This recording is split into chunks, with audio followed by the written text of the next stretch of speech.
เฮลโลสบายดีสวัสดีเบิดทุกคนเนาะมื้อนี้พบกับหานยาโมบายเนาะมื้อนี้เฮาจะมาแนะนำสินค้าก็คือ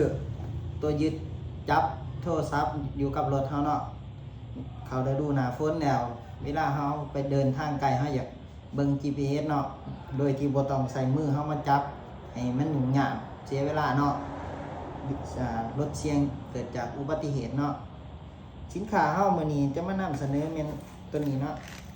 ตัวยึดจับโทรศัพท์เข้ากับรถตัวนี้มันสามารถเข้ากับแวนเนาะมี2ชิ้นส่วนการติดตั้งการทำงานของเพิ่นมี2ชิ้นส่วนเนาะตัวนี้จับแวนใช้ก็ได้ที่เฮาสะดวกสบายที่เฮาต้องการจับเนาะแล้วตัวนี้เป็นตัวยึดก้อกับแวนเวลาเฮาไปใส่แวนน่ะเฮาจะบีบล็อกตัวนี้ไว้ถ้าเฮาอยากออกเฮาก็บีบล็อกบีบง่ายๆเนาะผู้หญิงก็ติดตั้งง่ายแบบบ่ใส่แห้งปานใดแต่การยึดนี่ติดการยึดก้อติดนี่มันถือว่าทนทานเนาะหรือว่าเฮาจะปีนมาเบื้องนี่เป็นสามารถบอลเก็บเบื้องนี้ได้เลยมันสามารถหมุนไปหมุนมาถึงเทิงได้แต่ว่า360องศาพุ่นเนาะแล้วตัวนี้มันสามารถยืดออกมาได้อีกถ้าว่าเราต้องการความยาวเป็นเติมยืดออกมาได้เนาะตัวนี้เดี๋ยวสินค้าตัวที่2ของเพิ่นตัวนี้จะเป็นตัวยึดจับโทรศัพท์เนาะ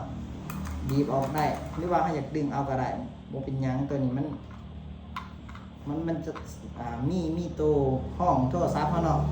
ห้องไว้บ่ให้มันตกถือว่าตัวนี้มันยึดแน่นได้ดีกว่าเนาะตัวนี้แล้วทั้งหลังนี่มันเป็นตัวหมุนล็อกกับตัวนี้เนาะตัวนี้มันสามารถหมุนได้360องศาเลยเนาะตัวนี้สินค้าของเฮากับการแนะนำกับมีเพียงแต่ซ้ำนี่ฝาก